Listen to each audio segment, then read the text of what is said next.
Hello class, how are you today? We are going to go over chapter 2 today, the PowerPoint, and then on Friday we will have a PowerPoint on hate crimes. So again, ensure you read your chapters, and again, any questions you can put on the discussion board or you can email me if you have, again, specific questions about what we're going over. First of all, it may be in the book on a different chapter, but as far as this chapter goes, just a couple things real quickly. Basically, a crime, we talked about the beginnings of a crime. A crime has to occur for the criminal justice system to start. But basically, a crime is defined as an act that is against a codified law and that has a punishment attached. Codified means written down. So there cannot be a crime if it's not written down, first of all, or there's not a punishment attached. So a crime, again, is an act that is against a codified law that has a punishment attached. There are three types of crimes, real basic. There are infractions. They're kind of crimes, but they're not really crimes. They're basically infractions. That's like a traffic ticket or a parking ticket. And an infraction will not create a criminal record. The only time an infraction will create a criminal record is when you don't pay the fines for those infractions. Then they could put out a warrant for your arrest, and you have to go into court to figure that out. It could be a misdemeanor at that time. So again, infractions do not create a criminal record. The higher crime is going to be a misdemeanor. And the basic misdemeanor crime is a low-level crime that usually involves a year in jail or less. Could be probation, could be jail, but it's a low-level crime. The highest crime we have is a felony, and that in most states is punishable by a year or longer in state prison. So those are the three types of crimes, okay? Felonies, misdemeanors, and infractions. And a felony is also known as a mala in se crime, mala in se, which means wrong by its very nature. Felonies are wrong by their nature. Rape, robbery, murder, they're wrong in itself. So those are mala in se crimes. Misdemeanors would qualify as mala prohibita crimes. And that means that the people or the government has made those crimes illegal, such as petty theft or possession of drugs. So mala prohibita crimes are going to be misdemeanor crimes. Okay, with that said, we're going to press on here. And again, it's a good chapter. Make sure you read a lot of good information. And we will get to this. Basically, crime data and social policy. There's a lot of different ways to gather crime data. We rely on basically three methods, which we're going to talk about.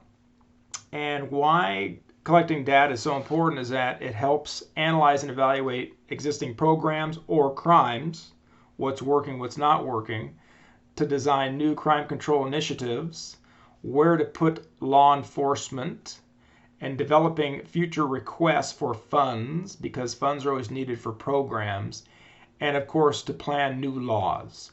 And some of you, when you graduate, you will be collecting data just like we're going to be talking about today. So some of you may be doing that in your job with a police department or with the FBI or any other law enforcement agency that you go to. So crime data is very important. It helps shape police forces, it helps shape communities, and it helps shape laws. Obviously, objectivity of collecting data is the best way to go about it. And as you know, public opinion about crime is not always realistic. And a lot of public opinion about crime is heavily influenced by the media, movies, TV, television, right-wing, left-wing, centrist, however it is, it greatly enhances what people think. So what you think about crime may be influenced by outside sources. That's why being objective and collecting information about crimes is very important. Being objective, being balanced. We're going to talk about this two types of crime collection data. There's the uniform crime reports, We're going to talk about that in depth in a little bit. That's run by the FBI. Also, the National Crime Victimization Survey, that's run by the Bureau of Justice Statistics. There's other sources which are basically self-reporting. People self-report. We'll talk about the differences between these and what's more realistic as far as data of crime when collected can be used for. This is a good graph for you, the criminal justice funnel. And if you just take a look at it, it's just like a funnel or a martini glass, whichever one you prefer. Basically, you have a whole bunch of crimes up here that some are unreported, okay? But there's 1,000 crimes, 500 are unreported. Then those crimes are reported to the police, 400 are unsolved, 100 people are arrested out of 1,000 of the serious crimes, and then it goes through the system. And each time it goes through the system, each time the person goes through the system, whether they're granted bail, they offer a plea, very few cases at the end actually go to trial.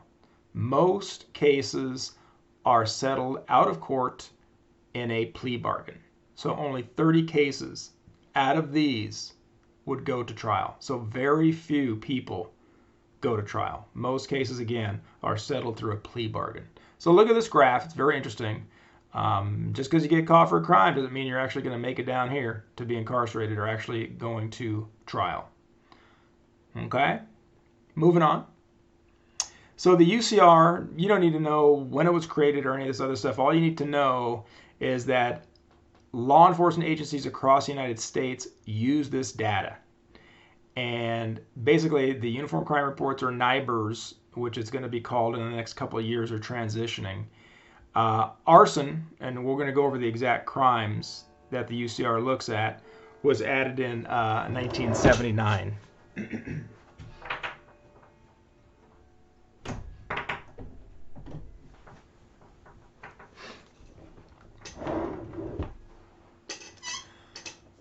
So basically what the UCR does is it's published annually by the FBI, and they report on reported crimes. So law enforcement agencies report crimes that are reported to them, and they compile this report.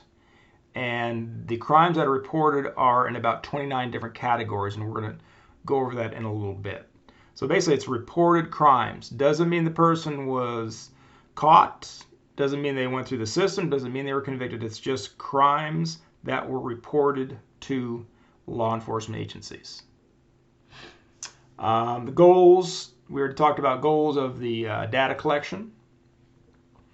Some trends per the book, for the chapter. You can see in the 1940s, there was a decrease in crime. 60s to the 90s, there's an increase in crime. To 2013, which is a little dated because that's what the book has as far as its stat, another decrease in crime. We'll see what this next shift is going to be for the next 10 years. Do you think it's going to go up or down? A lot of things are going on right now, so we'll see. But trends are tracked through the UCR and the other data collection trends. Okay. We talked about the transition that UCR is going to be called NIBRs coming up in the next couple of years. If you look at the categories of crimes, the way I have learned this, and I think it's easier for you, I kind of look at the categories of crimes which are collected, which are published, that most people see are called Part 1 crimes. And I like to use acronyms to remember things. So if you can remember the acronym Mr. Reblata, that's going to stand for murder, rape, robbery, assault, burglary, larceny, which is petty theft, arson, theft, and auto theft. So if you remember Mr. Reblata, you know all the Part 1 crimes, okay? Mr. Reblata. There's 9 of them, and that's what's published. There's actually many more crimes that are counted, but this is what most people look at, the Mr. Reblata. And again, when they look at these crimes reported, They also look at if they're cleared by arrest or other means, but what we're concerned with is just the reporting of the actual crime reports. This is the FBI crime clock, so you can kind of look at this, how often things occur, rapes and murders and aggravated assaults, car theft, etc., etc. So it's pretty regular. And this data here comes from these sources which we're talking about, the UCR and the NCVS. So check this clock out. So real quickly, not quickly, but basically for you, murder is the unlawful killing of a human being by another. It is planned. Second-degree murder is in the heat of the moment. It happens very quickly. It's not planned. It's all of a sudden. And this is the smallest number of category in the Part 1 offenses. So first-degree murder is the smallest. Most murders are not first degree, they're second degree. They happen all of a sudden, maybe a road rage incident or someone's intoxicated, they get in a fight with somebody and kills the person. Doesn't mean to, but the death occurs. So first degree murder is planned with malice aforethought. Malice is evil intentions. Moving down to other types of murders, there's spree killings, there's mass murder, there's serial murder. The highest clearance rate of any Part 1 crime is murder. So basically 99% of the time they are solved, which is a good thing. There's aggravated assault or assault. There's simple assault and aggravated assault. Simple assault is a misdemeanor, also known as battery. An aggravated assault is a felony, can involve a weapon, or the victim require medical assistance. Usually they're battered, they're bleeding, they're stabbed, their nose is broken, and they require some medical assistance or a hospital visit.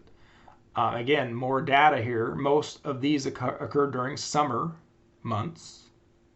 I don't know if people are more intoxicated or outside in the sun. Not sure. We just know that we just report the data here. Most are committed using blunt objects, whether it's fists, bats, butt of a gun, etc. And there's a fairly high clearance rate for this. Fairly high. Not as high as murder. Burglary, primarily a property crime. And depending on what state you're in, California, there's first-degree burglary or second-degree burglary. Usually, it can involve a forced entry. It can involve an unlawful entry where no force is used, or the attempted forcible entry. First-degree burglary is basically going into someone's house without permission, not necessarily using force, but when they're home. Okay, that'd be first-degree burglary, and with the intent to steal. Secondary burglary is no one's home. There's no intent, but things are taken. So there's different types, and we'll get into more details about the second degree and first degree burglaries. Larceny or theft. Larceny is just a kind of a Midwest or East Coast term for theft. We don't use it here in California, but we call it theft.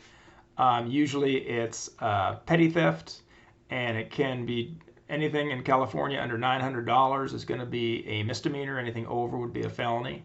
They just raised that from $400 to $900. So if you're guilty of theft with $400 worth of items, then it's a misdemeanor. So it's a very low-level offense. And again, it's very frequently reported.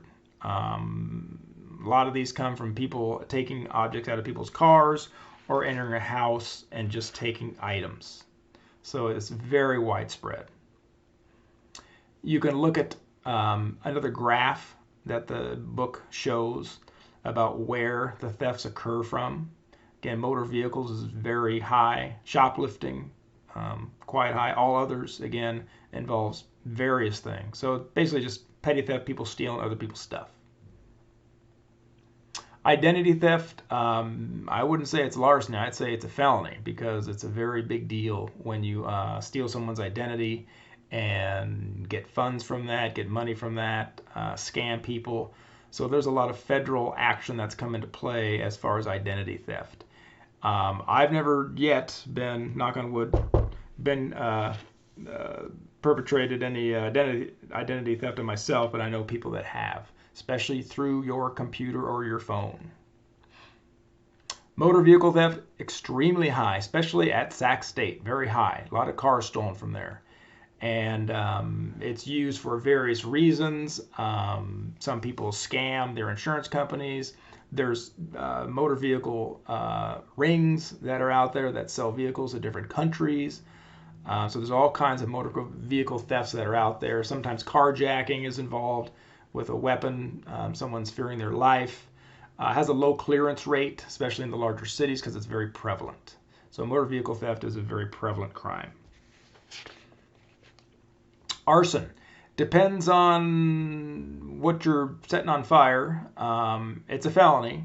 And in California, if you're convicted of a felony arson conviction, you have to register as an arson offender for the rest of your life.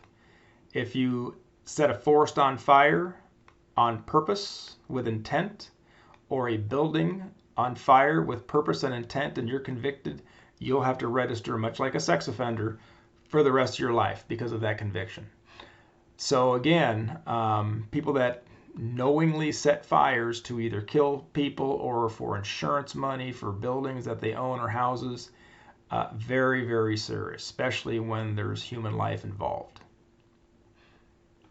Part 2 offenses, we're not going to go into too many of those, but they're basically less serious, lower level, sometimes victimless crimes, prostitution, drug use, things like that. Again, but all these things, all these crimes are included in the FBI Uniform Crime Report. Okay, we're going to switch now to the National Crime Victimization Survey. And basically how this works is it's conducted annually by the Census Bureau.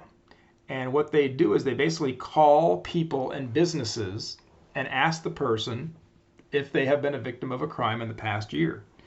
And that person, if they had been, would say yes. And there would be several questions that would be asked, and this information would be written down and provided as a statistic from the National Crime Victimization Survey. So it's a survey of people or businesses.